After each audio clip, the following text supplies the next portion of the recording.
Hello everyone, Lucas Clay here with the fourth video in the Importance of Philosophy series. As always, I'll be reading mostly verbatim from the website importanceofphilosophy.com. This information is copyrighted by Jeff Landauer and Joseph Rollins, and the video was made by me with their permission. Our first topic today is entitled An Entity is the Sum of Its Parts. One difficulty in applying the law of identity to an entity is in discussing what exactly an entity is. This is important to the concept of change, which is a subset of causality.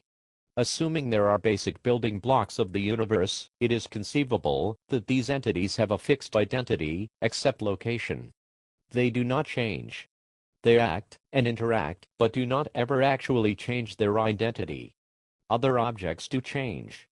A log can burn. A plant can die. A cookie can crumble. Their identities appears to be unstable. This isn't true, of course. Their identities are changing according to their identities and the causal interaction that is occurring. So it is clear that even entities composed of other entities have identity. It is important to note, though, that their identities are based on the identities of their constituent parts and how they are combined together. The identity of an entity composed of other entities can be fully explained by reference to the identity of the building blocks and how they are interacting. A house can be explained by reference to the wood, metal, and glass that are combined in that particular way to form the house.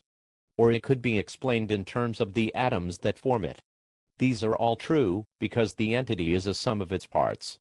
Depending on what we specify as an entity, it has a particular identity. This identity exists subjectively. We may choose to focus on a particular part of an entity and discover the identity of that part, but it doesn't contradict the identity of the whole. Our next topic is mental entities. The concepts of existence and identity apply even to thoughts, ideas, memories, etc. There is a difference between these entities and the physical objects around us. They don't exist in a physical form. Or more specifically, they don't exist as actual objects. Mental entities are products of chemical reactions within our brains. This is the level of abstraction that they physically exist. However, we perceive them in an entirely different way. We perceive them as visual representations. We perceive them as physical sensations. We perceive them in a variety of ways. The important thing is that their physical existence is different from their content. A mental image of a triangle doesn't exist as a triangle in one's head, for instance. Mental entities do exist, though, and so they have identity. Since our minds have the ability to manipulate these mental entities, their identities may change over time. This is not anything new, though. All objects change over time. Their identities change over time. This change, though, conforms to their identity. The identity of an object specifies how it will change.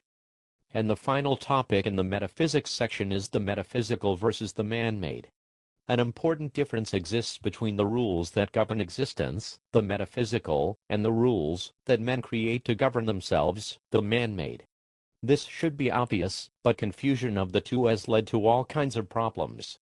The problems stem from not clearly differentiating between those things men need to do and those things man chooses to do. The first common problem is the belief that the man-made is metaphysical. The important distinction here is that rules that men choose are not necessary. That they are chosen. For instance, any particular law is chosen. This is not to say it's chosen without reason. Many laws are. But the fact that a choice is made is important to remember. Often people believe that things are the way they are, and nothing can change it. If it is man-made, though, this is wrong. It still may be difficult to change, but it is possible. This error is usually an excuse not to act. It assumes a difficult task is an impossible task, which allows the person to remain free of guilt, since morality requires a choice between alternatives. The second common problem is the belief that the metaphysical is man-made. This error is usually made in the field of ethics, when the assumption is made that a man can act any way that is physically allowed to him. For instance, a man can be completely selfless, but this is ultimately destructive. The metaphysical fact being ignored is that death would follow shortly. That man, in order to live, must act in his own interest to further his life. One cannot defy reality without consequence. We have now finished the first section, Metaphysics, of Importance of Philosophy.com. There is much yet for us to discuss. We will begin next time with epistemology, the study of knowledge. Until then, this is Lucas Clay saying, remember to keep an open mind and always question everything, because without questions knowledge won't grow as well as it should.